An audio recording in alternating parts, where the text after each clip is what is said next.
Hello friends, welcome to my channel Abdul Educare. दोस्तों, आज की इस वीडियो में हम सीखने वाले हैं standard 7 history chapter 2 India before the times of Shivaji Maharaj. ये चैप्टर हम लोग करने वाले हैं दोस्तों। इसके अंदर का पार्ट फर्स्ट हमने किया है प्रीवियस वीडियो में। अगर आपने वो वीडियो नहीं देखा तो डिस्क्रिप्शन में आपको लिंक दी गई है और आई बटन में भी आपको लिंक दी गई है, प्लीज उधर जाके आप देख लेना। तो चलिए आज का हमारा पार्ट 2 स्टार्ट करते हैं और हर एक वर्ड को हिंदी में अच्छी तरीके से समझ लेते हैं। तो चलिए दोस्तों, हमारा पार्ट 2 है इन्वेशंस फ्रॉम द नॉर्थ वेस्ट। दोस्तों, इन्वेशंस फ्रॉम द नॉर्थ वेस्ट। पहले मैं आपको दोस्तों इन्वेशंस का मतलब बता दूं। इन्वेशंस मतलब एंटर करना, घुसना, मीन्स हमला करके घुसना। इन्वेशंस को आक्रमण भी बोल सकते हो आप। जैसे कि अब कोई आक्रमण करके एंटर करता है तो उसे इन्वेशन कहते हैं दोस्तों। तो आक्रमण करके घुसना, जैसे बॉर्डर पर वैसे ही कुछ आक्रमण होता है और एंटर करते हैं बॉर्डर पे, तो उसी तरह से इन्वेशंस कहा जाता है। तो इन्वेशंस का मतलब आप दिमाग में रख लेना, आक्रमण, अटैक करके घुसना, एंटर करना। तो आई होप आपको इन्वेशंस का मतलब समझ में आ गया होगा। तो दोस्तों, इन्वेशंस मतलब आक्रमण करके घुसना। From the north west, इन्वेशन from the north west मतलब एंटर करना नॉर्थ वेस्ट से, नॉर्थ वेस्ट से अटैक करके एंटर करना। आई होप आप समझ गए होंगे। अभी स्टार्ट करते हैं। तो लोकल डायनेस्टीज लाइक द यादवा एंड राष्ट्रकूटा रूल्ड इन महाराष्ट्र। तो दोस्तों, ये जो लोकल डायनेस्टीज थी, लोकल डायनेस्टी मतलब जो रूलर्स रहते हैं पूरे, जहाँ रूल करते हैं, उनकी पूरी फैमिली को बोला जाता है, उनके पूरे वंश को हम डायनेस्टी कहते हैं दोस्तों। जैसे कि अभी बहुत सारे रूलर्स हैं, एक राजा के अंदर काम कर रहे हैं, तो उन लोग डायनेस्टी उसे कहते हैं दोस्तों, उनका पूरा राज्य, तो उसे हम डायनेस्टी कहते हैं। तो ये जो लोकल डायनेस्टीज थी, जिसका नाम है यादवा और राष्ट्रकूटा, तो ये जो लोकल डायनेस्टी थी वो कहाँ रूल करती थी, कहाँ उनका राज्य चलता था? महाराष्ट्र में उन लोग रूल कर रहे थे दोस्तों। But invaders from north west conquered the local dynasties there and established their own rule। मतलब दोस्तों क्या हो गया? तो इन्वेडर्स मतलब घुसने वाले। जैसे कि हमने पढ़ा इन्वेशन मतलब एंटर करना, और इन्वेडर्स मतलब जो एंटर कर रहे हैं दोस्तों। इन्वेडर्स मतलब जो एंटर कर रहे हैं, जो पीपल एंटर्स कर रहे हैं उन्हें इन्वेडर कहा जाता है। तो जो एंटर करके जो आक्रमण कर रहे हैं, जो लोग एंटर कर रहे हैं, तो इन्वेडर्स फ्रॉम नॉर्थ वेस्ट, जो नॉर्थ वेस्ट से एंटर कर रहे थे पीपल, उन्होंने क्या किया? Conquer the local dynasty. उन्होंने क्या किया? कॉन्कर किया। कॉन्कर मतलब अपना उधर रूल करना, उधर कब्जा कर लेना, अपना रूल चलाना, उसे कॉन्कर कहते हैं दोस्तों। तो जो नॉर्थ वेस्ट से लोग आए थे, घुसकर एंटर कर आए थे, उन लोग ने क्या किया? उधर अपना कब्जा कर लिया। किस पर कब्जा कर लिया? लोकल डायनेस्टीज पर। अब हमारी लोकल डायनेस्टी कौन थी? यादवा और Rashtrakuta.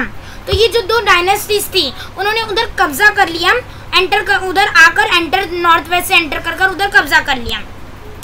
And establish their own rule मतलब उधर अपना खुद का रूल चलाने लगे, स्टार्ट किया। स्टैब्लिश करना मतलब स्टार्ट करना, अपना रूल उधर स्टार्ट कर देना उन्होंने। तो उधर नया रूल लाया, अपना खुद का रूल, जो अपना मन में जो आया, मीन्स वो अपना जो रूल है, जो उनको अच्छा लगा, वो उन लोग ने रूल स्टार्ट किया उधर करने के लिए। अब नेक्स्ट पैराग्राफ समझ लेते हैं दोस्तों। तो इन द मीन वाइल मतलब इसके बीच में the Arab power had emerged in the middle east. मतलब ये इसके बीच में, इन द मीन वाइल मतलब इसके बीच में, मतलब इतने में ही जो ये हो रहा था, उन्होंने जहाँ कब्जा किया और अपना रूल चालू किया, इतने में क्या हो गया? The Arab power had emerged in the middle east. तो जो अरब पावर है वो आ गया। इमर्ज मतलब आना, उभरना, उसे इमर्ज कहते हैं दोस्तों।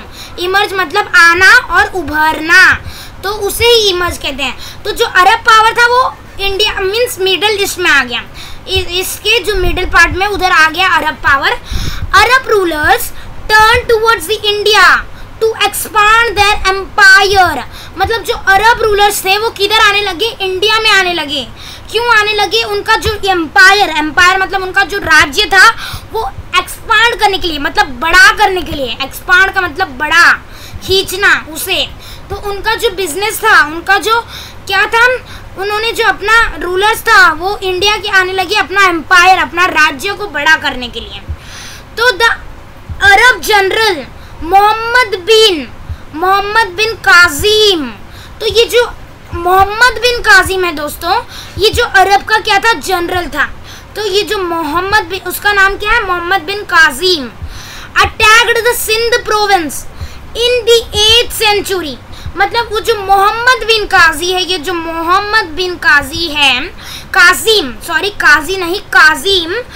तो वो क्या किया, उसने अटैक किया, हमला किया किस पर, सिंध एक जगह का नाम है दोस्तों, और उसे प्रोविंस बोला गया है क्योंकि प्रोविंस मतलब कोई भी एरिया में, कोई भी कंट्री में जहां अपना एक किंग का राज है, कोई गवर्नमेंट उधर रूल नहीं करती, उधर सिर्फ एक किंग रूल करता है और उसका ही रूल चलता है, उसे प्रोविंस कहा जाता है। जैसे कि पहले ज़माने में दोस्तों कोई गवर्नमेंट नहीं होती थी, सिर्फ जो है किंग लोग ही रूल करते थे, इसीलिए जो जगह में खाली किंग रूल करता था और किंग का ही राज्य चलता था, किंग के ही रूल चलते थे, उसे प्रोविंस बोला गया। तो जो सिंध था उधर भी वैसा ही होता था, उधर एक राजा ही रूल करता था जिसका नाम था किंग दाहिर। वो हम लोग नेक्स्ट लाइन में पढ़ने वाले हैं, तो पर भी मैं आपको बता दे रहा हूँ, उसका नाम था किंग दाहिर, उसके ही रूल चलते थे उधर। तो जो सिंध प्रोविंस बोला गया है उसे। तो ये जो मोहम्मद बिन काजिम है, उसने अटैक किया सिंध प्रोविंस पर इन दी 8th सेंचुरी में उसने अटैक किया दोस्तों। अब नॉट विथ स्टैंडिंग, मतलब इसके बावजूद भी the resistance of king Dahir, मतलब जो किंग दाहिर है, ये जो किंग दाहिर कौन है, मैंने आपको अभी ही बताया है 2 सेकेंड पहले दोस्तों। किंग दाहिर है सिंध का, जो सिंध एक जगह है, उधर किंग दाहिर उसका किंग है दोस्तों। तो ये जो सिंध है वो उसका किंग है, किंग दाहिर। आप वापस रिपीट कर रहा हूँ, तो उधर का वो जो किंग है उसका पावर होने के बाद भी, जो उसके बावजूद भी, जो he conquered the province of Sindh, मतलब जो किंग दाहिर है उसका पावर सिंध में होने के बाद भी, जो किंग दाहिर है वो कहाँ रूल करता था दोस्तों, सिंध में रूल करता था। तो किंग दाहिर जो उधर रूल करने के बावजूद भी, उसका पावर सिंध में ऑलरेडी होने के बाद भी, वो उधर ऑलरेडी बैठा है, पर भी ये जो मोहम्मद बिन काजिम है, उसने कब्जा कर लिया सिंध पर। क्या बोला गया, ही कॉन्कर्ड, मतलब कब्जा कर लिया। मतलब मैं आपको एक एग्जांपल बताता हूँ, आप अभी अपने घर में बैठे हो, उधर आपका रूल चल रहा है, बट भी कोई आ जाता है उधर और अचानक वो घर को कब्जे में कर लेता है अपने। बिल्कुल कुछ इसी तरह से हुआ है। जो किंग दाहिर है वो सिंध में ऑलरेडी रह रहा है, उधर रूल कर रहा है, पर भी जो मोहम्मद बिन काजिम है उधर आकर क्या किया, उसने अपना कॉन्कर कर लिया, कब्जा कर लिया उधर, ऐसा बोला गया। फिर ड्यू टू हिज कैंपेन, मतलब वो अभी उधर कब्जा किया और अपना कैंपेन लगा दिया, उधर रहने लगा अपना। तो क्या हुआ, उसके कैंपेन की वजह से the Arab came into political contact with India for the first time. मतलब जो अरब है उसको हेल्प हो गई, किसके वजह से, मोहम्मद बिन काजिम की वजह से, क्योंकि मोहम्मद बिन काजिम ने अभी जो है प्रोविंस ऑफ सिंध को मीन्स उधर कब्जा कर लिया अपना, और उधर अपना कैंपेन्स लगाया, इसीलिए अरब जो है आने लगे पॉलिटिकल कांटेक्ट में। पॉलिटिकल मतलब गवर्नमेंट के रिलेटेड, मीन्स पब्लिक के रिलेटेड, जो भी उसे पॉलिटिकल बोलते हैं। तो जो अरब है वो इंडिया के साथ क्या करने लगा, पॉलिटिकल कांटेक्ट करने लगा फर्स्ट टाइम। वो क्या था, फर्स्ट टाइम था, पहली बार था। in the period that followed, the Turks, Afghans and Mughals, तो ये वही पीरियड में जो ट्रक्स थे, अफगान्स थे और जो मुगल्स लोग थे, ये तीनों जो लोग थे फ्रॉम सेंट्रल एशिया, इन्होंने कहा ये जो लोग हैं Turks, Afghans and Mughals from Central Asia came to India and establish their power here. मतलब क्या बोला गया दोस्तों, ये जो ट्रक्स है, ये जो अफगान्स है और ये जो मुगल्स लोग हैं, ये कहाँ से आए हैं, सेंट्रल एशिया से आए हैं, यानी कि एशिया के बीच से आए हैं। केम टू इंडिया का, सेंट्रल एशिया से इंडिया तक आए हैं उन लोग, and establish their power here, मतलब उन लोग जो सेंट्रल एशिया से आकर अपना पावर, उन लोग अपना इधर पावर जो है चलाने लगे, ऐसा उन लोग रूल करने लगे। समझ में आ रहा है मैं क्या एक्सप्लेन कर रहा हूँ? आई होप मैं आपको पूरी कोशिश कर रहा हूँ एक्सप्लेन करने के लिए, आई होप आपको समझ में भी आ रहा होगा। अब नेक्स्ट पैराग्राफ कर लेते हैं दोस्तों। इन the 8th century CE, CE का मतलब मैं दोस्तों बता देता हूँ आपको, कॉमन एरा, CE मतलब कॉमन एरा। तो इन the 8th century, 11th century, sorry दोस्तों मिस्टेक हो गई मेरे से पढ़ने के लिए, तो 11th century CE मतलब कॉमन एरा। वापस से एक बार सॉरी बोल रहा हूँ क्योंकि उधर 8th century था और इधर 11th हो गया बाय मिस्टेकली। तो 11th century, तो 11th century, in the 11th century CE the trucks began to invade India। मतलब क्या हो गया दोस्तों, ये जो 11th century थी CE, 11th century common era में क्या हो गया, जो ट्रक्स सब began to invade India। मतलब इन्वेड का मतलब मैं आपको बता दूं, जैसे दोस्तों इन्वेड मतलब एंटर करना, जैसे इन्वेशंस भी वही है, इन्वेड का मतलब भी वही है, एंटर करना, घुसना, हमला करके, आक्रमण करके। तो दोस्तों जो ट्रक्स था वो बिगेन कर रहा था, मतलब अभी आया नहीं था, कोशिश कर रहा था, इंडिया के अंदर घुसने की कोशिश कर रहा था। कब कर रहा था? 11th century में, 11th century CE, 11th century common era में दोस्तों। Expanding there territories they reach the north west frontier of India. मतलब उन्होंने क्या किया, अपनी ये जो ट्रक्स था उसने अपना जो एक्सपांड किया, टेरिटरीज जो भी अपने पीपल्स थे, जो टेरिटरीज थी उनकी टेरिटरीज, उसको एक्सपांड किया, बड़ा किया, और वो कहाँ तक पहुँच गया? They reached the north west frontier of India. मतलब वो नॉर्थ वेस्ट तक पहुँच गया, इंडिया का जो नॉर्थ वेस्ट है उधर तक वो पहुँच गया। Sultan Mahmud of Ghazni invaded India many times. मतलब क्या बोला गया, ये जो सुल्तान है महमूद जिसका नाम है वो ऑफ गजनी, वो गजनी का है, इन्वेडेड इंडिया मैनी टाइम्स, वो इंडिया के अंदर बहुत बार एंटर किया है, आक्रमण करके, हमला करके, अटैक करके बहुत बार वो इंडिया में घुसा है दोस्तों। He plundered the rich temples at Mathura, Vrindavan, Kannauj and Somnath. तो दोस्तों जैसे कि उसने प्लंडर का मतलब मैं दोस्तों आपको बता दूं, प्लंडर मतलब लूटना, जो पूरा जो है वो लूट लेना, पूरा जो है उनका ले लेना, एंटर पूरा मतलब जो भी है अपने में ले लेना, खुद ले लेना। तो जैसे कि दोस्तों वो पूरा जो लूट लिया, जो रिच टेम्पल्स, मतलब रिच मतलब ज़्यादा पैसे वाले जो टेम्पल्स है उधर, कौन से टेम्पल्स है? टेम्पल्स एट मथुरा, जो टेम्पल्स मथुरा में थे, वृंदावन में थे, कनूज में थे, सोमनाथ में थे, ये जो टेम्पल जो रिच जो महंगे अच्छे टेम्पल्स थे, ये जो चार जगह में उसने उधर क्या किया? लूट लिया, पूरा चोरी कर ली। मीन्स चोरी करना, उसे ही बोलते हैं प्लंडर करना, मतलब लूट लेना पूरा। तो दोस्तों जो कौन किया? सुल्तान महमूद ने किया ऑफ गजनी। किसने किया? ये जो लूटा, किसने लूटा उसको? किसने लूटा? सुल्तान महमूद ने।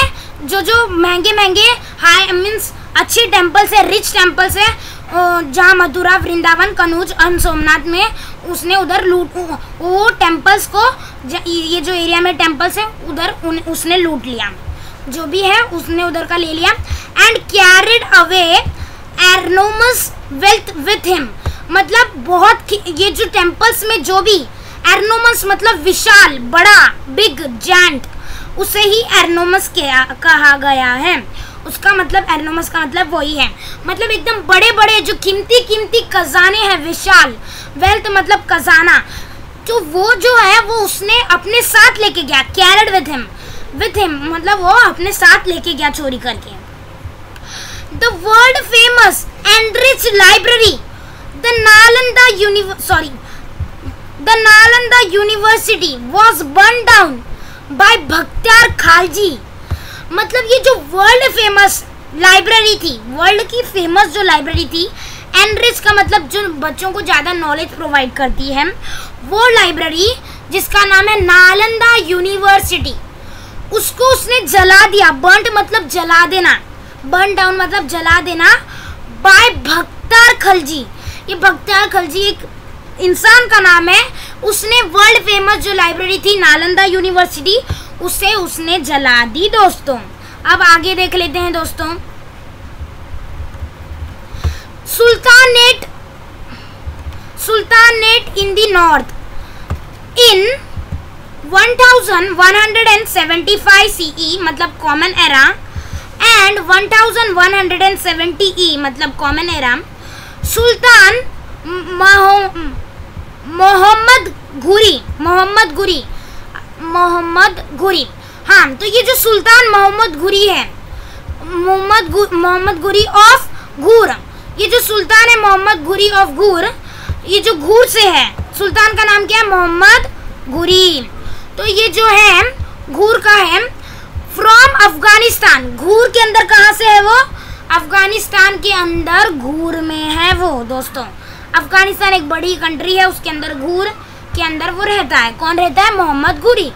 तो ये जो अफगानिस्तान से घूर के अंदर जो रहता है मोहम्मद घुरी, इन्वेडेड इंडिया। इंडिया के अंदर वो इन्वेडेड मतलब घुस जाना, इन्वेड मतलब घुसने की कोशिश करना, इन्वेड मतलब घुसना, और इन्वेडेड मतलब पास्ट टेंस हो गया, घुस गया। तो ये जो है मोहम्मद घुरी वो इंडिया के अंदर घुस गया, इंडिया के अंदर वो घुस चुका है पहले से, पास्ट टेंस में बोला गया।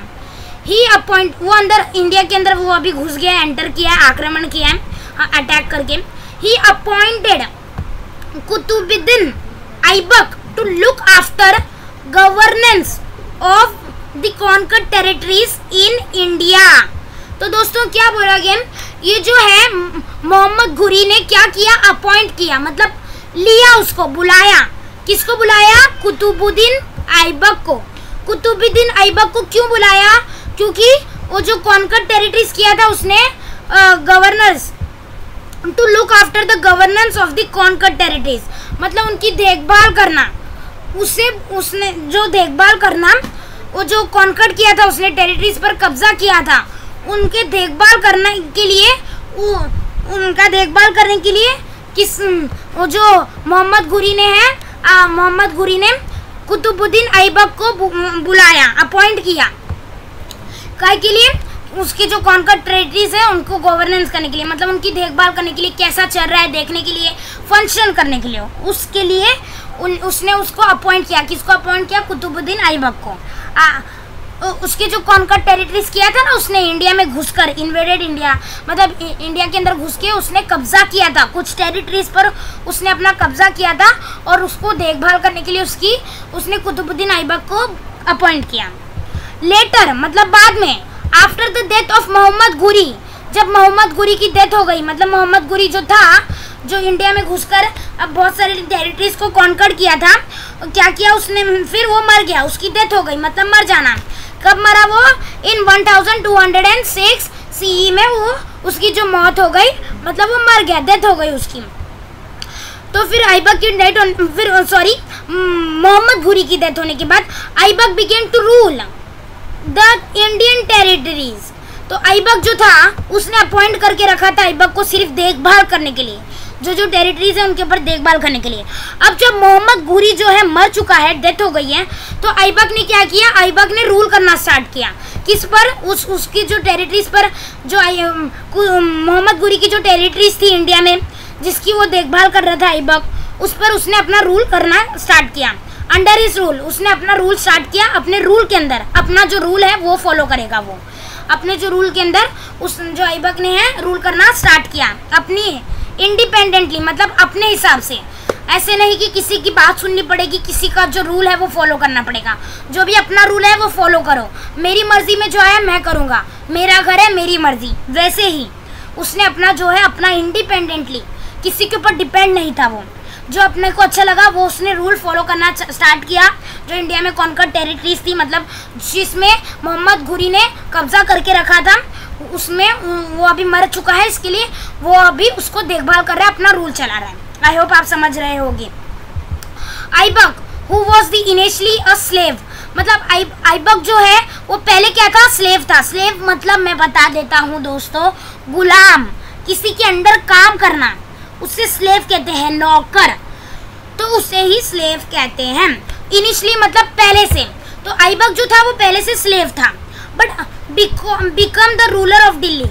पहले से जो पहले जो ऐबक जो था वो खाली गवर्नर्स कर रहा था, मतलब देखभाल कर रहा था कॉन्कर टेरिटरीज की, मोहम्मद घुरी के। तो वो जो अभी मर चुका है तो अभी वो अपना रूल कर रहा है। तो पहले जो स्लेव था अभी वो क्या बन गया, become the ruler of Delhi, वो दिल्ली पर रूल करने लगा और दिल्ली का जो है रूलर बन गया। फिर he died in 1210 CE, common era में वो मर गया। 1200 कॉमन एरा में वो भी मर गया। कौन मर गया, ऐबक, मोहम्मद घुरी नहीं। मोहम्मद घुरी तो पहले ही मर गया, 1206 CE में वो मर गया मोहम्मद घुरी, जैसे कि देख सकते हो आप इधर मोहम्मद घुरी। फिर बाद में ऐबक भी मर गया, ऐबक भी मर चुका कभी 1210 कॉमन एरा में। अब आगे देख लेते हैं दोस्तों। तो Ibrahim Lodi was the last sultan. Ibrahim Lodi जो था वो लास्ट सुल्तान था। He made many enemies because of his peculiar temperament means ये जो इब्राहिम लोडी है वो लास्ट सुल्तान था और उसने अपने एनिमीज का मतलब मैं बता दूं, बहुत सारे भाई लोग को नहीं मालूम होगा। एनिमीज मतलब दुश्मन, उसको एनिमीज बोल सकते हैं। जैसे कि आपका कोई दुश्मन है तो आपका वो एनिमी हो गया, उसे दुश्मन को ही एनिमी कहते हैं। Because of his peculiar temperament. Peculiar का मतलब दोस्तों अजीब, टेम्परामेंट मतलब स्वभाव। तो ये जो इब्राहिम लोडी के जो बहुत सारे दुश्मन बन गए थे, उसने अपने बहुत सारे दुश्मन बना लिए थे उसके एकदम अजीब स्वभाव से, एकदम अजीब स्वभाव। आप बोलते हो ना आपके दोस्त का अगर अलग अलग बिहेव कर रहा है, अगर अच्छा नहीं है, फाइटिंग करता है किसी के साथ, तो बोलते हैं कितना अजीब स्वभाव है, ऐसा बोलते हो ना कि कितना मीन्स अलग बिहेवियर है इसका। उसी तरह से उसने भी अपने बहुत सारे दुश्मन बना लिए थे पेक्यूलर टेम्परामेंट से, मतलब अपने अजीब स्वभाव से। पेक्यूलर मतलब अजीब, टेम्परामेंट मतलब स्वभाव। अभी दौलत खान लोडी आया अभी, गवर्नर ऑफ पंजाब। जो दौलत खान लोडी था वो कौन था, गवर्नर था, मतलब देखभाल करने वाला। गवर्नर ऑफ पंजाब, कहाँ का गवर्नर था वो, पंजाब का गवर्नर था।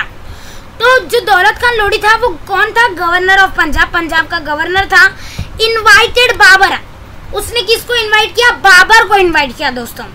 द रूलर ऑफ कबूल। अब बाबर कौन है दोस्तों, रूलर है, किसका रूलर है, कबूल का दोस्तों। तो बाबर जो है वो कबूल का रूलर है। तो ये जो दौलत खान है वो गवर्नर है पंजाब का। जो मीन्स दौलत खान ने किसको बुलाया, कबूल को बुलाया, नहीं सॉरी कबूल नहीं, बाबर को बुलाया। किसकी, बाबर कौन है, द रूलर ऑफ कबूल का, कबूल का जो है वो रूलर है। To fight against Ibrahim Lodi. क्यों बुलाया दौलत खान ने उसे, दौलत खान लोडी ने क्यों बुलाया बाबर को, इब्राहिम लोडी से लड़ने के लिए। अभी Babar defeated Ibrahim Lodi in the battle and thus the Sultanate came to an end। मतलब अभी क्या हुआ दोस्तों, जो बाबर है उसने डिफीटेड किया। डिफीटेड मतलब हरा देना। वापस से मैं मतलब याद रखना आपको, बहुत जगह ये हिस्ट्री में वर्ड एक्चुअली यूज होता है, क्योंकि दोस्तों हिस्ट्री में रहता ही क्या है, किसने किसको मारा, कैसे उसने कैप्चर किया, कैसा डायनेस्टी थी, वो सभी रहता है। तो किंगडम्स के बारे में रहता है। तो डिफीटेड वर्ड बहुत यूज होता है, कॉमनली यूज होते रहता है हिस्ट्री में। तो डिफीटेड मतलब हरा देना। तो दोस्तों बाबर जो है वो हरा दिया इब्राहिम लोडी को। इब्राहिम लोडी जो लास्ट सुल्तान था, और इन दी बैटल मतलब अटैक में, बैटल मतलब झगड़े होते हैं ना, उसे बैटल कहते हैं, अटैक में। तो जो बाबर है उसने हरा दिया इब्राहिम लोडी को। तो अभी इब्राहिम लोडी जो है हार गया, जो लास्ट सुल्तान था वो अभी हार गया। इन दी बैटल मतलब अटैक में हार गया। And thus the sultanate came to an end, मतलब सुल्तानेट मतलब रूलरशिप। सुल्तानेट का एक अच्छा मीनिंग बता देता हूँ मैं, रूलरशिप अपने हिसाब से। रूलरशिप, सुल्तानेट मतलब ये जो रूलरशिप चल रही थी इनके बीच वो खत्म हो गई। केम टू एन एंड, मतलब ख़त्म हो गई। तो दोस्तों आज हमने किया India before the times of Shivaji Maharaj second lecture जो है हमारा हिस्ट्री का, उसके अंदर का हमें सेकेंड पार्ट किया। अभी ये लेसन काफ़ी बड़ा है जो उसमें अभी थर्ड फोर्थ पार्ट होंगे। अभी मैं वीडियो बनाऊंगा थर्ड फोर्थ पार्ट का, उसका भी आप जाके देख लेना, मैं बनाऊंगा तो। और मैंने जो फर्स्ट पार्ट जो है वो बना दिया है दोस्तों, नहीं देखे तो वापस आपको रिमाइंड कर रहा हूँ, आई बटन और डिस्क्रिप्शन में लिंक दी गई है। जैसे कि मैं हर एक वर्ड का हिंदी में मतलब समझा रहा हूँ आपको, आई होप आप समझ भी रहे होगे। तो इसी तरह मुझे सपोर्ट देते रहो गाइस, मीन्स दोस्तों मुझे आपकी सपोर्ट की ज़रूरत है। प्लीज़ मुझे सब्सक्राइब करो प्लीज़ दोस्तों, मैं बहुत न्यू हूँ, मुझे आपकी सपोर्ट की ज़रूरत है। प्लीज़ अगर आप कोई भी हो, बाहर वाले जो भी हो, आउटसाइडर जो मेरा वीडियो देख रहे हो, तो प्लीज़ मुझे सपोर्ट करो। इसी तरह से मैं आपको हर सब्जेक्ट की वीडियोस लाऊंगा। आपको किसी भी सब्जेक्ट की चाहिए, क्वेश्चन आंसर चाहिए, रिवीजन वीडियो चाहिए, आप बिल्कुल मुझसे कमेंट पे पूछ सकते हो। बिल्कुल मैं आपके लिए हर वीडियो लाऊंगा, कमेंट में मुझे आप बता देना। तो आप सपोर्ट करना नहीं भूलना। Thanks for watching this video, आगे पार्ट में मिलते हैं। Thanks for this video.